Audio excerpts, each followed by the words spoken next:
We're live in 5, 4, 3, 2, Survivor of 1. sexual assault, veteran model Julie Anderson reveals the sexual harassment that is so prevalent in the modeling industry. Her brave story is coming up after these messages from your local station. Well, Julie Anderson spent more than 2 decades on the cover of fashion's most prestigious magazines, from Elle to Vogue to Cosmo. She's now the editor-in-chief of Feminine Collective. She's spoken out about the sexual harassment she has faced from the beginning of her career. Julie, welcome. Thank you. So good to have you here. I'm so happy to be here. We see the covers there. You've been in the modeling world for 2 decades. So how prevalent is sexual harassment in the modeling world? Well, from the moment I arrived until today, it's there. It's prevalent. In what ways? In every way possible. You have to understand that most models come from a background that's been tough in one way or the other. It just seems to be that way. And so they're vulnerable. And the fashion industry, like any industry, there are people that hold the power, that make the decisions, and dependent on what type of human being they are, you get different results, right? So in the fashion industry, it happens to be a lot of sexual abuse. I mean, the fashion industry, as we've learned with like Terry Richardson even, I mean, you're asked to be in sort of sexually explicit poses and doing things. And that sort of crosses the line, too. I mean, you were 17 years old when you were discovered, right? Tell us about your history and when were you first uncomfortable? I think I've always been uncomfortable, but if I think about it. And I laugh at that, but it's true. I became uncomfortable at a very young age. I've had experiences as a young child. So, unfortunately, I'd been groomed from the beginning to be somebody that would be, well, I don't like the word victim, but somebody that would be picked on more, targeted more. And as far as the fashion industry is concerned, my first agent, the scout that found me, was he like 45, 46, I was 17, sending me love notes and songs and, you know, doing other things that wasn't right, but, you know, at the same time, I'm a young kid. All of a sudden, I'm getting this attention. Did I say no? Yes. But did I not say no sometimes? Yes. You know, there's a lot of confusion. But that man, if we want to call him a man, should have known better.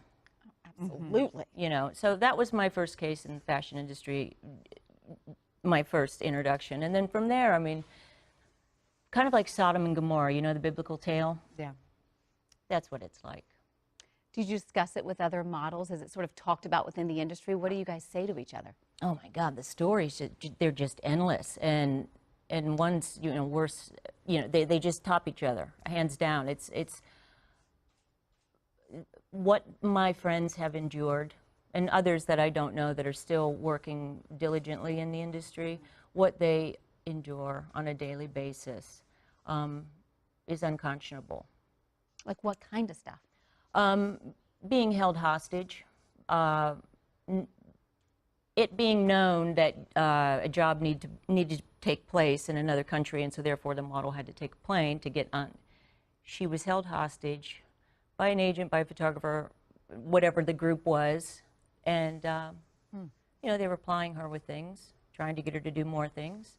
She had a flight to catch. She needed to go, and it was proposed, well, you can do me a little sexual favor and catch your plane, or not. Wow. What's that? You know, Yeah. I mean, that's horrible. How is that Well, you going talk on? about unwanted groping, pressure for dates, texts, phone calls, lack of appropriate changing areas. I mean, these are all just things that are considered to be part of the job. Yeah, I mean, listen, again, this will sound weird. I can change right here in the middle of the studio and not have a problem with it because that's how I was trained. There was no protection. I think back in the mid-90s, a man that used to be, I forget his name, but he was a model. He actually invented something for us that was like a carry-on thing that we could pop up and hide in. But no, it was never we're not human. We're dolls. We're mannequins. So when this scandal hit, what did that evoke in you and your model friends? More of the same. But this time around, what I find very fascinating it's global. I mean, now all of a sudden we're hearing about, courts in London, things happening over there, and in Australia. I mean, everybody's saying enough. It's not just the fashion industry. It's not just, Harvey Weinstein and his cronies. Yeah. It's everywhere, and it's time for it to stop, right? Harvey Weinstein, when I saw him and the rest of the crew that came up after him, half those guys I know.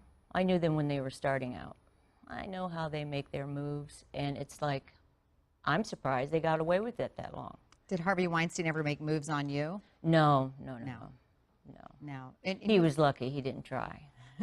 When did you finally so. realize enough is enough? Like, I'm not going to take this anymore. For me, I kind of self-destructed, and I did self-destruct. I did. I stumble over those words because they really are my truth. And that's when I realized enough is enough. When you say you self-destructed, I mean, I know that it's been painful and very emotional, and you even considered at one point, is it taking your life? Oh, yeah. It turns out through, deep and intensive therapy that I have bipolar, and I have major depressive disorder, and I'm also a sufferer of PTSD. So all of these things were there. I mean, it's not just environmental for me, it's also chemical. So I've got, the double dose. And back then, back in the day when all of these guys were acting, like just give it to me, like, we were a bunch of M&Ms that they could just choose what flavor they wanted, I was unhinged. I didn't know. I didn't have the emotional capacity to really stop myself from doing things. Does that make sense? Yeah. Would you say that every model in the industry, from the Cindy Crawfords on, has probably experienced some of this? Oh, absolutely. Yeah. Every one of them. Every single one of them. And young men, too. Let's not forget our young men.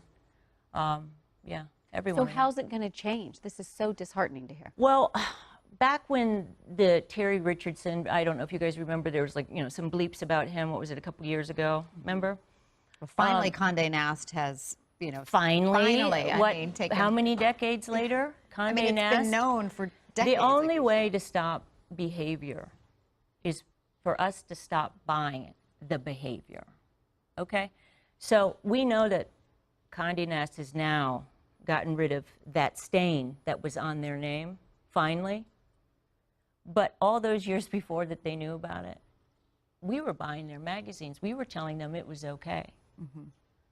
When we stop paying, they'll listen.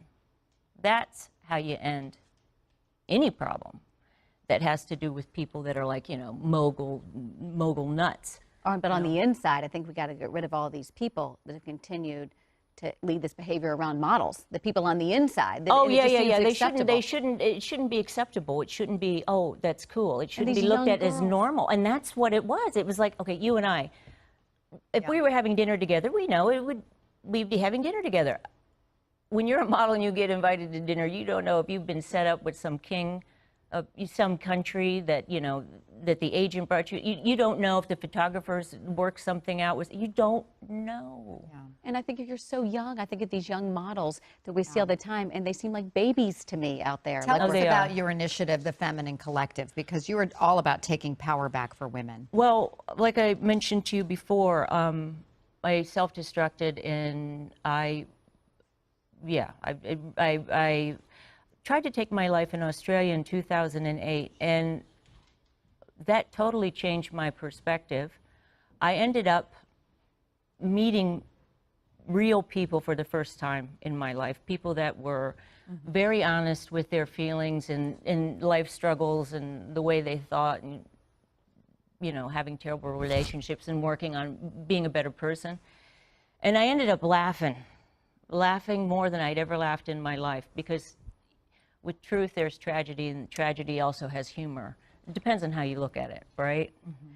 And it got me thinking, this whole idea of being able to share honest human interactions and feelings, and nothing else is out there. I mean, at the time, it was all about Kim Kardashian's, rear end, and how big is it going to be, and is it real?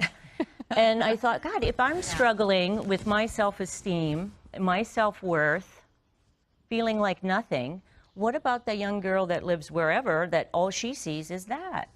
And so I initially tapped into friends that I knew, fellow models. Iconic Focus is the team leader of all of us. They're like sorority sisters. They're the best. And they started writing, you know, things that they knew, truths that they knew to share.